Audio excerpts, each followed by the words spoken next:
everybody, it's Cotton Model 26 back here again for another review. I'm doing another review for pepperlover.com. Tonight I will be doing the mustard habanero. Now this is a gigantic, huge pepper. I don't think I'm going to be trying to fit this whole thing in my mouth at one time, so it's going to be a multiple bite one. Depending on where you look, some places say this was developed by somebody from, I believe, Pennsylvania. And another site that I saw said it originated in the Caribbean. So pretty wide-ranging thoughts of where this originated from. So I'm not sure where it originates, to be completely honest. But either way, it's a really cool pepper. It goes from a green to a mustard color, and then to where you can see at the top here where it's starting to ripen to this orangish yellow color. So this one looks like it's pretty well in between being fully ripe and not ripe. So pretty cool looking pod, really big. Let's have a look on the inside here and see what it looks like. Pop the rest of the stem off there.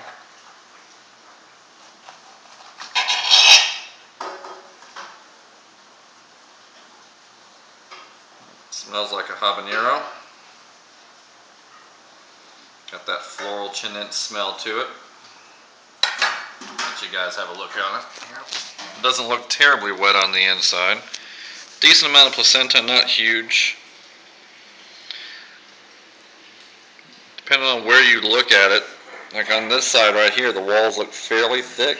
But if you look on this half, they don't look quite so thick. So I'm not sure what to make out of that. Well, let's see how it tastes. I think I'm going to have to do one half at a time here. Like I said, this thing is way too big for me to try to stuff both in my mouth at the same time here. Get rid of this extra seed here. So here we go. Hang on. Still got a piece of stem on there. Stem's not the best tasting thing in the world. There we go. Much better. Alright, here we go.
Man, oh man, that's a lot of pepper.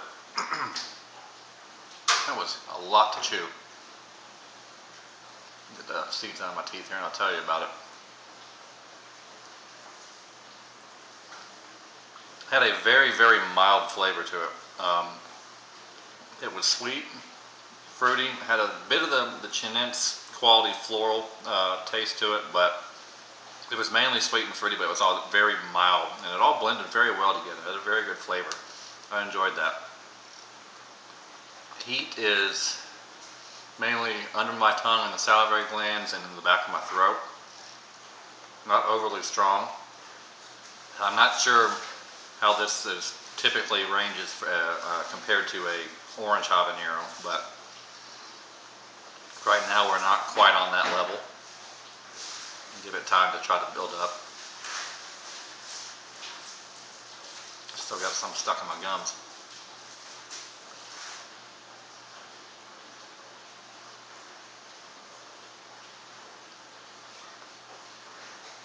But yeah, that was a very, very pleasant flavor. I like that. I like the flavor of that a lot. But That's a lot of pod to chew. That is an absolutely huge pepper. And it seems like that's the way most of them grow.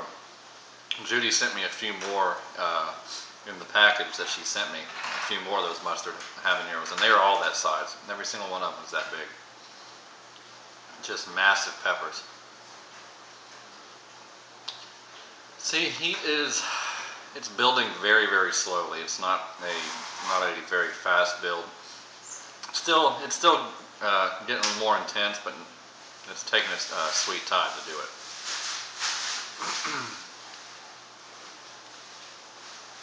I imagine these would be really good for sauces, because just you get a lot of pepper out of that. You know, I don't know. I'm not sure how prolific the plants are, but if they put out a decent amount of pods, those would be really good for sauces. Because it wouldn't take a whole lot of those to add some bulk to your sauce. Yeah. Again, it's still building, but it's very, very, very slow.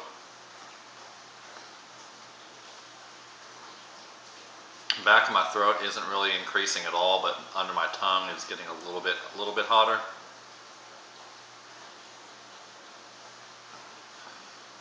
All right, well, it's building so slow here that I'm going to go ahead and say that I think that it's pretty well leveled out. So, not quite orange habanero level. It's pretty close to it. If I had to give it a Scoville number, I'd say maybe 100,000, 150,000 Scovilles, maybe. Again, that's a very liberal guess there, especially trying to put an actual number on that. But anyway, yeah, not quite orange habanero heat, but a decent burn nonetheless, and a very, very good flavor out of that pepper. So I really, really enjoyed that. So it'll get a pretty decent score out of me on flavor. Really enjoyed the flavor of that pepper. Again, it was the mustard habanero. It was a very mild flavor, but it had a good blend of sweetness and fruitiness, and a little bit of floral quality. But floral's not always a bad thing. When it can blend very well with the other flavors, it works out pretty well. And in this instance, it worked out very well. So good tasting pepper. Pretty. I want to say mild heat, but when you're talking super hot level peppers, this is a very mild heat. When you're talking habanero level, this is a little bit lower than that. So if habaneros are hot to you, then this one might be bearable for you. So anyway, that was the mustard habanero. Hope you guys enjoyed the review, and I will be back on later. Thanks.